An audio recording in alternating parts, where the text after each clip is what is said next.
Bien, jóvenes. Entonces, vamos a ver. Vamos a ver algunos problemas, algunos ejemplos de... Aquí hay problemas de la guía y problemas también del libro. No sé si pueden ver el documento. Vamos a ver, vamos a empezar. Este ejercicio es de la guía de problemas propuestos que pueden ver en el aula virtual. Vamos a revisarlo. Es muy importante porque precisamente por eso la pruebita fue pasada para el miércoles, ¿verdad? Para revisar mejor algunas ideas haciendo los ejercicios. Tenemos una corriente I que fluye por un cable de radio A, o sea, en un cilindro, ¿verdad? Si la corriente está distribuida uniformemente sobre la superficie del cable, ¿cuál es la densidad de corriente superficial K? Otra pregunta es si se distribuye de tal manera que la densidad de corriente volumétrica sea inversamente proporcional a la distancia desde el eje, ¿cuál es la densidad de corriente volumétrica J? Bueno, entonces vamos a ver. Acá lo que nosotros tenemos es un cable, ¿verdad? Es un cable cilíndrico por el cual fluye una corriente en el inciso A. Nos dicen que la corriente está distribuida únicamente en la superficie, uniformemente, como dice acá, sobre la superficie del cable. ¿Cuál es la densidad superficial de corriente K? Ajá. Bien, entonces vamos a ver. K se define de esta manera. Recuerden bien la definición, ¿verdad? Corriente entre longitud. L es una línea, en este caso, perpendicular a K. En este caso, L es la longitud de la circunferencia, que sería 2pi por A. A es el radio, ¿verdad?, de este cable. Bien, entonces, vamos a ver. En este caso, L es la longitud de la circunferencia. Entonces el problema es bastante simple, muy sencillo. Hacemos uso de la definición de K y como ya en el problema me dan la corriente I que fluye, yo sustituyo únicamente, ¿verdad?, la corriente entre L. ¿Quién es L? Es la longitud de la circunferencia. En este caso es el perímetro, ¿verdad?, que está atravesando la corriente. O sea, para que tengan una mejor idea, vamos a ver esta figura. De acuerdo a la lectura del problema, nosotros podemos ver de que la corriente fluye en la dirección de Z, aunque eso es irrelevante. El problema no me dice si fluye en Z positivo o Z negativo. Si le pongo Z negativo aquí tampoco eso no afecta nada porque lo que queremos obtener son magnitudes nada más. ¿De acuerdo? O sea, me voy a ir atrás para que lo vean. Lo que se quiere es cuál es la densidad de corriente superficial. Aquí me están hablando de magnitud, ¿verdad? K es un vector, pero la pregunta es cuál es la magnitud de K. De manera que la dirección, si la corriente va en Z positivo o Z negativo, eso no importa. De acuerdo, lo que sí importa, ¿verdad?, es que de acuerdo con el enunciado, la corriente I fluye por el cable, yo asumo que va en Z. Va en Z. De lo contrario me dirían, la corriente fluye por la superficie, pero lo hace en la dirección de phi positivo o phi negativo. Bueno, entonces, esta primera parte es bien sencilla. Yo tengo que la corriente I, yo la pongo en Z, de manera que la densidad superficial K tiene que apuntar siempre en la dirección de la corriente I. Aquí, esta curva verde que ustedes ven, la curva verde, que es exactamente la longitud de la circunferencia, es una circunferencia, es L. El L que aparece en la definición de K. Esa es la L que aparece en la definición de K. Recuerden que cuando nosotros definimos la densidad superficial de corriente, nosotros utilizamos un plano, ¿verdad? En este caso, la superficie plana es un cilindro. En este caso, para la definición usábamos un plano. Poníamos un diferencial DDS, y perpendicular a ese diferencial DDS poníamos un vector unitario T, no sé si lo recuerdan, un T unitario, y un vector K, el vector de corriente. Esto era la definición, ¿verdad? Entonces el DDS era un elemento de línea perpendicular al vector T unitario. y que forma un ángulo con el vector K. K puede ser perpendicular al DDS. O sea que K puede ir en la dirección de T. En este caso, por ejemplo, ustedes se fijan de que K es perpendicular al DDS. Este es el caso fácil, ¿verdad? En este caso, el DDS es un pequeño elemento de línea, el DDS. Y cuando nosotros hacemos la integral, integramos sobre toda la circunferencia, de manera que al integrar, el DDS es L, la longitud de la circunferencia. Si en vez de un cilindro tuviese un plano, entonces L sería la longitud del ancho de este plano, ¿verdad? Pero en este caso L es la longitud de la circunferencia. No sé si queda más claro el concepto de lo que es la densidad superficial de corriente. También podemos resolver el problema de la manera más formal y general, ¿verdad? O sea, planteando la corriente de esta manera, la integral de K punto T, valor absoluto de ds. En este caso, la curva sobre la que integramos, ¿cómo es? ¿Cerrada o abierta? ¿Cómo es la curva en este caso? ¿Cerrada o abierta? Cerrada. Es cerrada, ¿verdad? Le ponemos el círculo a la integral. Porque aquí la circunferencia es una curva cerrada. Si estuviésemos integrando en un plano como este, la superficie es abierta. Es como una hoja de papel. Integraríamos, por ejemplo, recuerden que si vamos a integrar sobre un plano, siempre usamos un sistema de coordenadas, suponiendo que este es el plano, y que el ancho de este plano es L, entonces yo integraría en X de 0 a L. Aquí como estaríamos integrando en coordenadas cilíndricas, integraríamos de 0 a 2pi en toda la longitud de la circunferencia. ¿Estamos de acuerdo? Y de aquí despejarían para acá. Ya conocemos la corriente.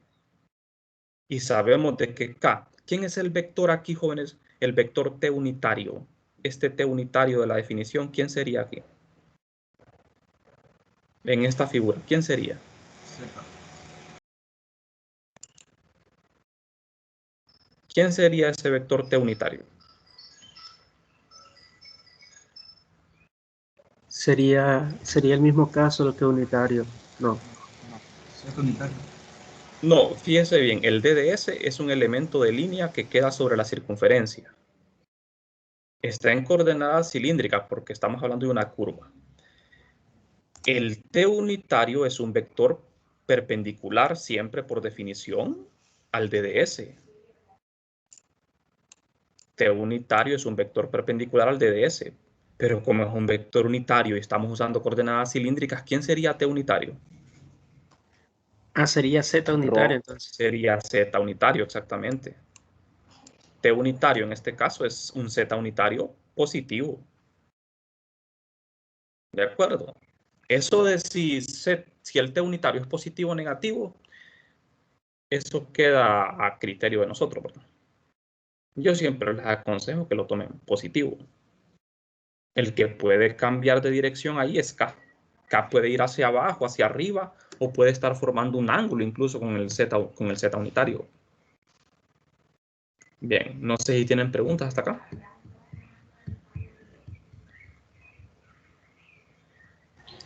K puede ir también en dirección de Z unitario. En este caso, K va en la dirección de Z, Z positivo. K va en la dirección de Z. Lo que andamos buscando aquí es la magnitud de K. Gracias. Bien, vamos a ver, vamos a continuar. Entonces, fíjense, justamente lo que les he estado diciendo, aquí está la otra forma de hacer el problema, con la integral que les planteé hace un momento. O sea, nosotros este problema lo resolvimos de la manera fácil, ¿verdad? K igual a corriente entre longitud, que es 2pi por A. 2pi por a es la longitud de la circunferencia. Pero lo podemos hacer de la manera general y formal, que es esta. Tenemos que sustituir el vector t unitario, el vector k. ¿Quién es t unitario? Ya dijimos de que z. ¿Quién es k? Es k en la dirección de z. Se supone que k es constante y apunta en z positivo. Aunque eso se apunta en z positivo o negativo, eso no importa porque lo que yo voy a encontrar al final es la magnitud de k. No me interesa la dirección. Entonces, al hacer el producto punto de k con t unitario, como ambos van en z, me queda 1 aquí. Me queda simplemente k. Entonces tengo esto, miren, esta integral, ¿ven? ¿Para quién voy a despejar? Para k. Como k es constante, lo puedo quitar de la integral. Y el DDS es el mismo DDL, ¿verdad? Se integra sobre todo el DDS. El DDS, recuerden que es un pequeño segmento de la circunferencia. Entonces lo que tengo es esta integral. Como estoy usando coordenadas cilíndricas, ¿verdad? El DDS en coordenadas cilíndricas es esto. Bueno, no es que es esto, general. Este es el DDS para este caso, porque el DDS queda en la dirección de phi. Entonces DDS apunta en la dirección de phi, cuya magnitud es ρ de phi, pero ρ es el radio del cilindro, en este caso es A. Entonces me queda que el DDS es, fíjense bien, en la integral no va el vector DDS, es la magnitud del vector DDS, por definición. Entonces la magnitud de esto es simplemente A por d de phi. ¿Estamos de acuerdo, ¿no? En la integral solo es la magnitud del DDS. Es la magnitud del DDS. Entonces, ahora lo que hago es simple. Aquí está la figura, miren. Tomamos un pequeño elemento diferencial a lo largo de la circunferencia, DDS, cuyo vector unitario t apunta en z, y el vector k también apunta en z. K puede apuntar en otra dirección, ¿verdad? K podría ir, por ejemplo, formando un ángulo con el vector t unitario. El que tiene que ser perpendicular siempre al elemento DDS es el vector t. Este sí tiene que ser perpendicular de forma obligatoria, ¿verdad? Bien, entonces, al hacer la integral, bastante simple, integramos desde 0 a 2pi a lo largo de toda la circunferencia. Pero k, recuerden que k es constante, k se puede sacar de la integral. Y a también. Integramos de 0 a 2pi en phi, me queda 2pi. Y despejo para acá. Despejamos para acá y eso es. Y entre 2pi por a. Bastante fácil, ¿verdad? Como vieron ustedes, solo era de sustituir prácticamente, ¿verdad? La longitud de la circunferencia. Solo que la manera general de hacerlo es integrando. Sobre todo cuando K no es uniforme. ¿Qué pasa si K no fuese uniforme en la superficie de ese cilindro? Si K no fuese uniforme en la superficie de ese cilindro, forzosamente tienen que integrar. No pueden usar la definición. La definición para encontrar K se usa en los casos más simples. Cuando conocemos la corriente y cuando conocemos la longitud que está atravesando K y sabemos de que K es uniforme. Cuando K no es uniforme, tenemos que hacer la integral. ¿De acuerdo?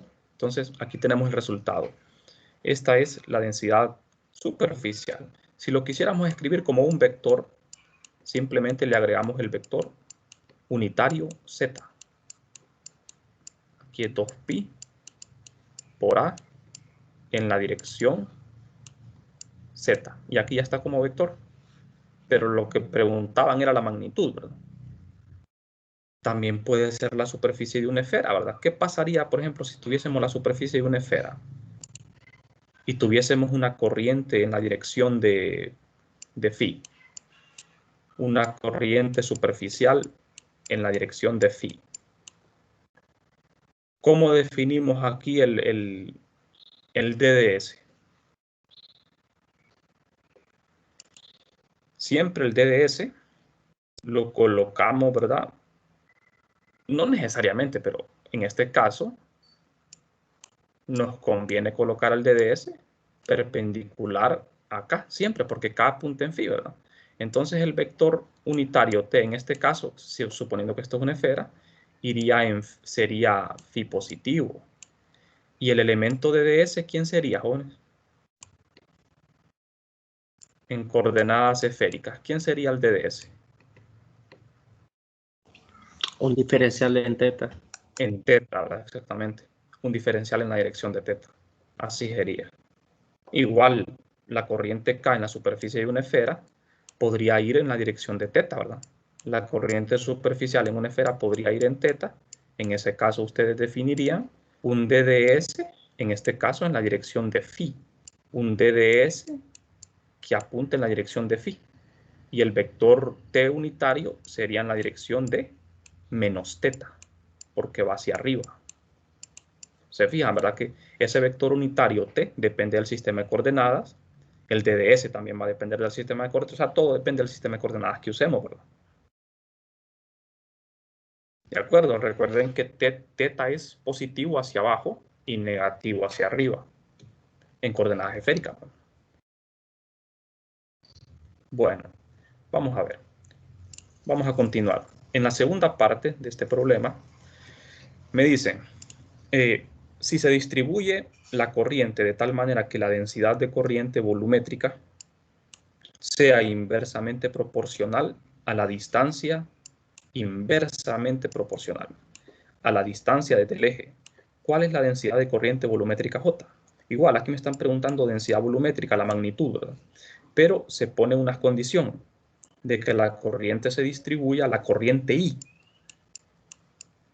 La corriente I en el cilindro se distribuye de tal manera que es inversamente proporcional a la distancia desde el eje. ¿De acuerdo? Es inversamente proporcional. Entonces nosotros vamos a plantear el problema en base a esto para poder encontrar J. O sea, vamos a ver. En el inciso A, tanto I como K son constantes. No había necesidad de integrar, ¿verdad? Porque K era una constante. ¿Habrá necesidad de integrar en esta segunda parte, en la B?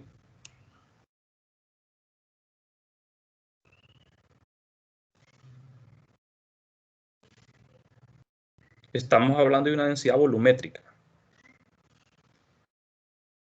¿Habrá necesidad de integrar para encontrar J o no?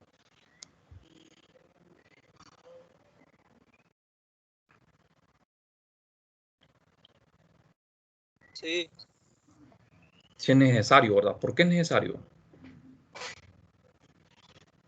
porque depende de la posición. Sí, ¿verdad? Porque J depende de la posición. J es variable. J va a depender de la posición. Varía inversamente con la distancia. O sea, J depende de la distancia, pero varía inversamente. ¿Cómo escribirían ustedes esa relación? ¿Cómo escribirían J ustedes de acuerdo a lo que se plantea aquí? J varía con la posición, inversamente. Estamos hablando de un cilindro, ¿verdad? Aquí no me sale muy bien el dibujo. El cilindro tiene un eje, el eje Z. Entonces, J varía inversamente con la distancia desde el eje hasta la superficie del cilindro. Va variando la distancia hasta la superficie. J varía inversamente con la distancia. ¿Quién es la distancia en coordenadas cilíndricas? Es ρ, ¿verdad? La distancia en cilíndricas es ρ. Entonces, yo tengo que plantear una expresión para J aquí. ¿Cómo sería?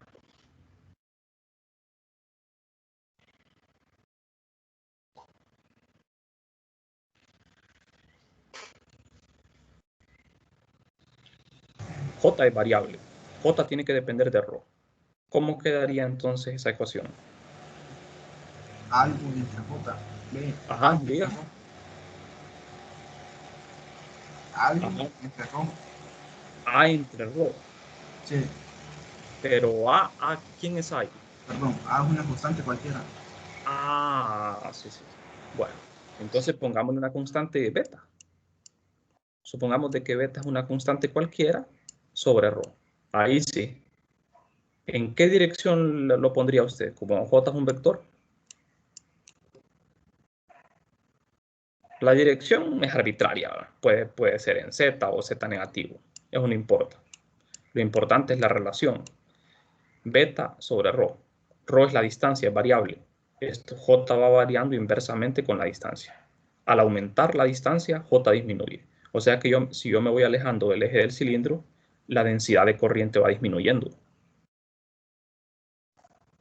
¿De acuerdo? Eso es lo que significa esta relación. Es justamente lo que nos dicen acá. Una pregunta. Ajá. La densidad de corriente, la densidad volumétrica de la J siempre va en dirección de la corriente, ¿verdad? Siempre, siempre. Entonces, tanto J como K. Siempre. Si la J fuera en otra dirección y no en Z, sería cero, ¿verdad? ¿Cómo? Si J fuera en otra dirección. Sí, por la corriente.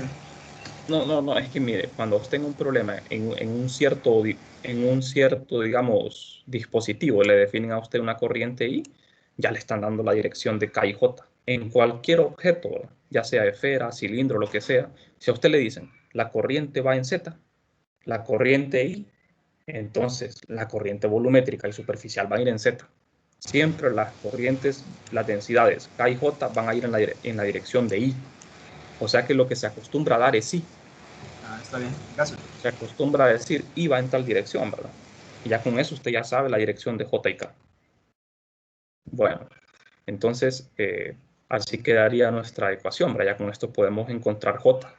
Pero ¿cómo lo vamos a hacer? Lo tenemos que hacer por integración. Siempre vamos a usar la integral, ¿verdad? O sea, I, recuerden, la integral de I en función de J, ¿verdad? J punto DDA. J punto DDA. Vamos a integrar en este caso en una superficie, pero en una superficie que es abierta o cerrada.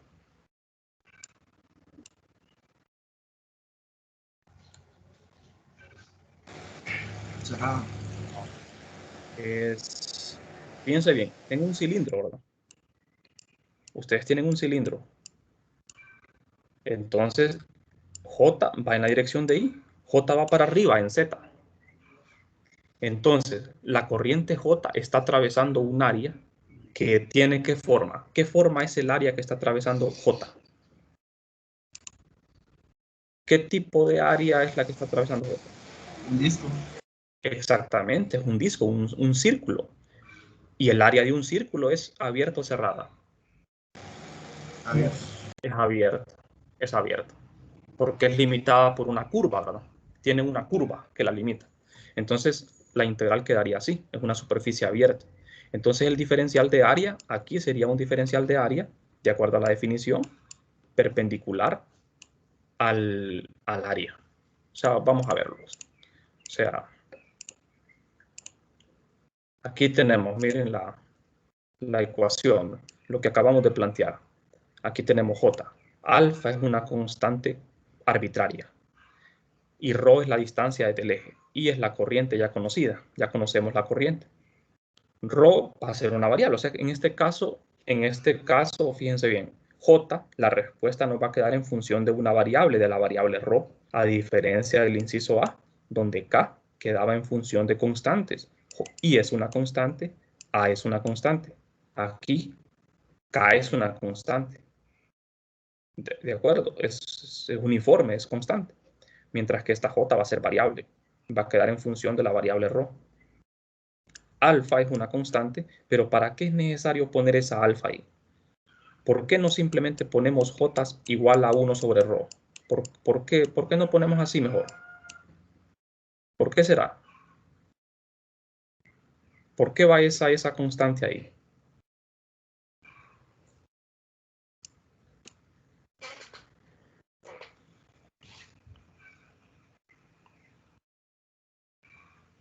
¿Por qué? ¿Por qué razón? Porque no sabemos cómo se distribuye con respecto a la distancia, la densidad. Sí sabemos cómo se distribuye. Sabemos que se distribuye de manera inversamente proporcional con la distancia. O sea que si yo me alejo del eje, la corriente va disminuyendo. Si yo me alejo del eje, la corriente va disminuyendo porque ρ va aumentando, ¿verdad? La distancia ρ aumenta, J disminuye.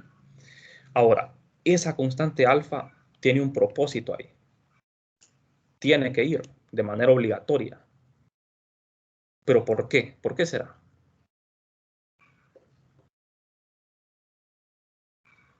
La respuesta es bastante sencilla, joven. Es por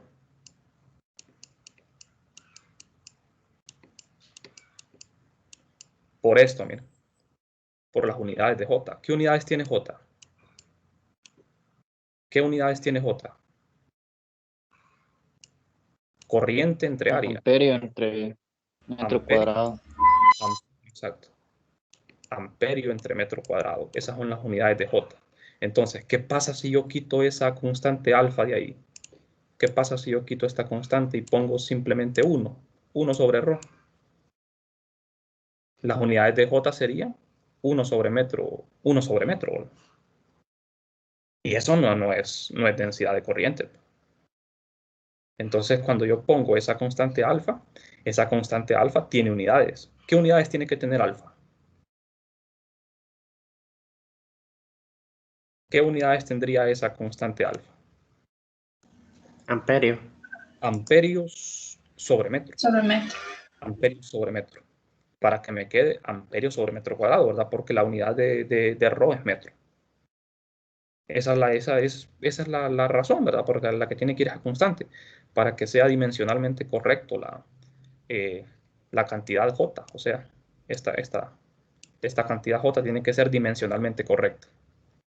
Bueno, entonces, vamos bien, ¿verdad? Entonces, vamos a ver. Acuérdense de las definiciones. ¿Cómo se definía J? Se definía como corriente atravesando un área. Entonces yo tengo un área cualquiera, y defino en esta área un elemento de área, un DDA, y un vector J que está atravesando el área. Este es J. ¿De acuerdo? Entonces, entre J y el diferencial de área puede haber un ángulo. Y puede ser que J sea variable en toda la superficie, ¿verdad? O sea que J dependa de así como en este caso, ¿verdad? En este caso, el vector J tiene un valor diferente en todos los puntos de esta circunferencia. Es variable. Puede darse el caso de que J sea constante. ¿Qué pasaría, por ejemplo, si me hubieran dicho a mí en este problema? J es uniforme. ¿Qué hubiese pasado si J fuese uniforme? Y me piden encontrar J. Si J fuese uniforme, en este caso, yo conozco la corriente I, conozco el área. ¿Cuál es el área de un círculo? El radio es A. Entonces, fácil, ¿verdad? Si J fuese constante en ese problema, J sería simplemente I sobre ¿qué? Sobre pi por A cuadrado, sobre el área de un círculo. Pero como en este problema J es variable, no puedo hacer uso de la definición así como está, ¿verdad? Tengo que hacer uso de la integral. Tengo que integrar forzosamente. Tenemos que integrar J punto DDA, donde J y DDA son vectores. Vamos a integrar en la superficie de un círculo, que es una superficie abierta. ¿Estamos de acuerdo, verdad? No sé si tienen preguntas.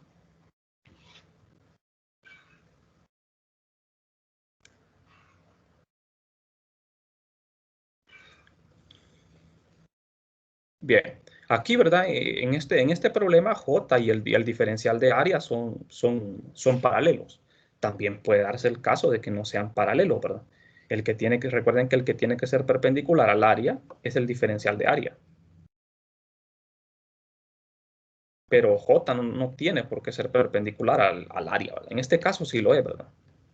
Bueno, entonces podemos seguir, ¿verdad? Podemos seguir. Vamos a ver, hagamos los cálculos. Ya tenemos que J se define así. En este caso, la superficie transversal es el área de un círculo de radio A. Entonces ya tenemos nuestra relación entre J y la distancia. Y ponemos de que J apunte en Z. Tenemos que poner la dirección para poder hacer la integral. Aunque recuerden que al final lo importante es la magnitud nada más. O sea que si ustedes ponen que va en menos Z, no importa, ¿verdad? Porque en el problema no se dice si J va en Z o menos Z. O sea que queda arbitrario, pero al final lo que se va a dar es la magnitud. O sea que ahí no importa cómo se haga. Bueno, lo que vamos a realizar es una integración para buscar la constante alfa, ¿verdad? Fíjense bien, el problema tiene un poquito más de complejidad por eso, porque tenemos que encontrar la constante alfa. No podemos dejar esto en términos de una constante arbitraria. Fíjense bien, en el problema, ¿qué es lo que me dan a mí en el problema? Me dan la corriente I, el radio del cilindro. Estos datos ya los conozco. La corriente I y el área. O sea que la respuesta tiene que quedar en función de la corriente y del radio. Y también en este caso de la variable ρ, ¿verdad? Que es una variable. Entonces, vamos a usar coordenadas cilíndricas. Ponemos el diferencial de área en coordenadas cilíndricas, que es esto. Es un diferencial de área cuyo vector es z. Entonces, hacemos la integral. Ponemos aquí j y el diferencial de área. Hacemos el producto punto, z con z es 1 y me queda esto. Alfa es una constante, la podemos quitar. Entonces, integramos esto. Rho de 0 a A, eso es A. A cuadrado entre, aquí sería Rho, ¿verdad? Sería Rho nada más, sería A. Integramos en phi de 0 a 2pi, eso es 2pi. Entonces, la corriente me queda que es igual a 2pi por A por alfa. ¿Y para qué me sirvió esta integral? Esta integral me sirve para encontrar alfa, la constante alfa, porque I ya se conoce, A se conoce. Entonces de aquí encuentro alfa. ¿Y qué voy a hacer con esa alfa? Sustituirla en la expresión para J. Porque la relación de J ya se conoce, ¿verdad? Entonces aquí con la integral lo que andamos buscando no es J, es la constante la constante que aparece, ¿verdad? En la relación. ¿Estamos de acuerdo, Juan? Entonces, vamos a ver. Aquí tenemos una pequeña ilustración sobre la geometría, ¿verdad?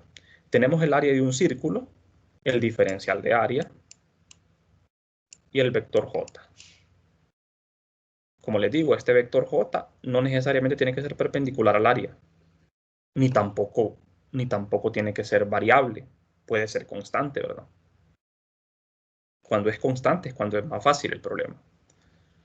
Bueno, entonces, vamos a ver.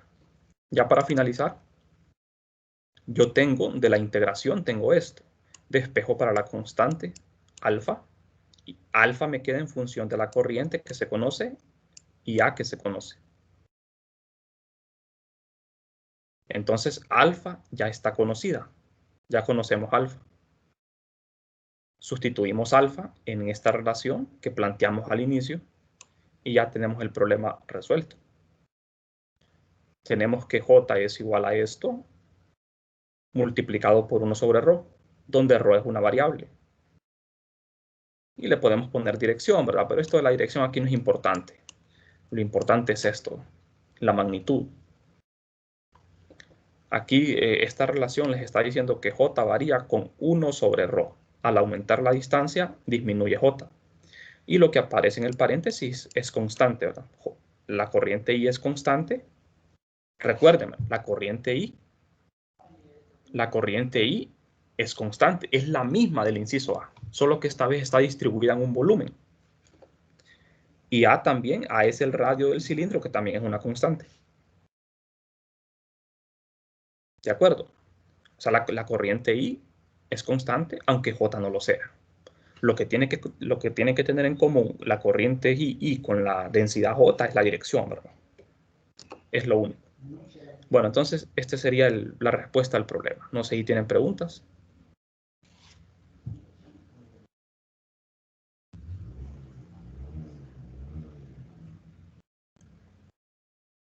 No hay preguntas, ¿no?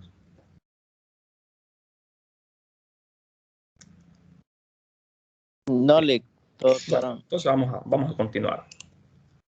Vamos a revisar otro problema, tal vez nos queda chance al menos de leerlo. Este problema también es de la guía. Tenemos en este caso un registro fonográfico que lleva una densidad uniforme de carga estática. Sigma, es carga, ¿verdad? Carga superficial. Si este disco gira a una velocidad angular constante, a una velocidad angular W, ¿cuál es la densidad de corriente superficial K a una distancia ρ del centro? Bien, el inciso A es un problema, el inciso B es otro problema. Entonces revisemos el inciso A. Aquí tenemos un disco que está girando con una velocidad angular W. Asumimos que es constante. Ajá, el disco tiene una densidad superficial de carga, ¿verdad? Y está girando, de manera que hay una corriente. Siempre que tenemos un objeto con una densidad de carga y el objeto se mueve, hay corriente, ¿verdad? La corriente no solo se puede generar por una diferencia potencial, ¿verdad? Sino también por el movimiento de un medio conductor. Entonces, ¿cuál es la densidad de corriente superficial a una distancia ρ? Vamos a ver. Aquí es donde es importante, jóvenes, como tenemos un disco y el disco está girando con una velocidad W, entonces aquí nosotros vamos a emplear para encontrar K, vamos a hacer uso de la fórmula que derivamos, no sé si se acuerdan, aquella formulita donde aparecía la velocidad, aparecía la densidad y aparecía la velocidad. Entonces recuerden que nosotros para encontrar las densidades tenemos un montón de métodos, ¿verdad?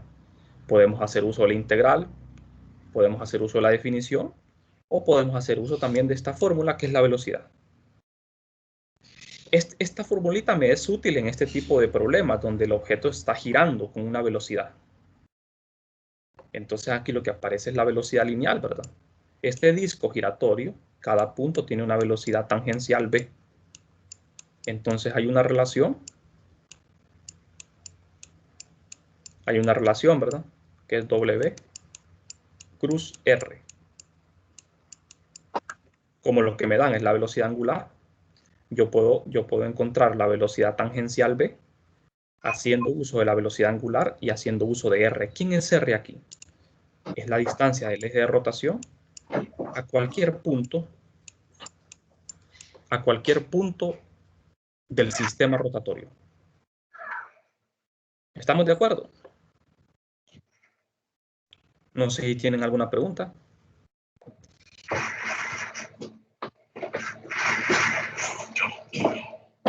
Apaguen su micrófono, por favor, jóvenes. Por favor, de apagar el micrófono. Bueno, les preguntaba que no sé si tienen dudas. En este caso, nosotros vamos a buscar K a una distancia ρ del centro. Entonces, fíjense bien. Aquí tenemos el disco giratorio. Al inicio, supongamos que el disco está estacionario, no está girando. El disco tiene una densidad de carga superficial, sigma. Luego, ¿qué es lo que va a pasar? El disco se hace girar con una velocidad angular, W, que es constante. Al girar el disco, la carga que el disco tiene también gira. Y eso es lo que genera corriente. Una corriente circular en la dirección de phi, en este caso, ¿verdad? Usamos coordenadas cilíndricas, en la dirección de phi positivo va la corriente. Pero como les digo, aquí eso de las direcciones no importa, porque al final lo que queremos es la magnitud de K. Si en un problema no les hacen referencia a dirección, es porque lo importante es la magnitud, ¿verdad? No estamos interesados en la dirección. Entonces, el vector W, que es la velocidad angular, va en Z, porque el sistema gira en sentido antihorario. ¿De acuerdo? Se usa la mano derecha, ¿verdad? El sistema gira en sentido de phi positivo, en sentido antihorario, entonces el pulgar apunta en la dirección de Z positivo, indicando la dirección del vector de velocidad. Bueno, entonces, vamos a dejar por lo menos planteado el problema. Bueno, el problema es simple, ¿verdad? Lo podemos resolver bastante fácil. En este caso, como les decía, vamos a utilizar la fórmula de la velocidad. O sea, K en función de la velocidad. Y esta sigma es densidad de carga, es una constante en este caso. Empleamos esta relación para la velocidad lineal y la velocidad angular. R es la distancia del eje de rotación a un punto cualquiera del disco. Y este es el vector de velocidad angular, que todos los vectores los tenemos que escribir, ¿verdad? W es constante, pero tiene dirección Z. En coordenadas cilíndricas, el vector R sería así. Recuerden que el vector R en cilíndricas tiene dos componentes, en ρ y φ. Pero en este caso, como estamos en el plano XY, quiero decir, aquí estoy cometiendo un error. Aquí es Z, ¿verdad? Aquí es Z. Z en Z. En este caso, como estamos en el plano XY, Z vale 0. Y me queda que R es ρ en la dirección de ρ. Entonces sustituyo para encontrar la velocidad, fíjense bien, el vector W y el vector R. En este orden, recuerden que el producto cruz no es conmutativo. La velocidad es W cruz R. Entonces hacemos el producto cruz, Z cruz ρ es phi. Y me queda que la velocidad es W ρ en la dirección de phi. Esa es la velocidad tangencial. Entonces, en la fórmula de la velocidad, quiero decir de K en función de la velocidad, sustituyo la velocidad. Y esto sería todo. Tengo que K es la densidad de carga superficial por la velocidad. ¿De acuerdo? Y aquí lo que nos interesa más es la magnitud, ¿verdad? La magnitud sería K igual a sigma por W por ρ. Como pueden ver acá, K es variable. En este caso, K es variable, depende de ρ. ¿Qué me está diciendo esto? Que a medida me alejo del eje, la densidad va aumentando. A diferencia de lo que pasaba en el problema anterior con el cilindro, ¿verdad? Que si yo me alejaba del eje, la densidad iba disminuyendo, pero aquí la densidad va aumentando cuando me alejo del eje de rotación. Tiene sentido, ¿verdad? Porque cuando nos alejamos del eje de rotación, la velocidad incrementa de las cargas, la velocidad de las cargas, ¿verdad? Porque estamos hablando en este caso de rotación. Bien, no sé si tienen preguntas. Con esto terminaríamos la clase por hoy. Aquí tienen ustedes una ilustración de lo que está sucediendo. Pusimos un punto arbitrario a una distancia ρ del eje de rotación y el vector de densidad K sería esto. Apuntaría en la misma dirección de la corriente I. Bueno, entonces jóvenes, nos quedamos por aquí en la clase de hoy y seguimos mañana, ¿verdad?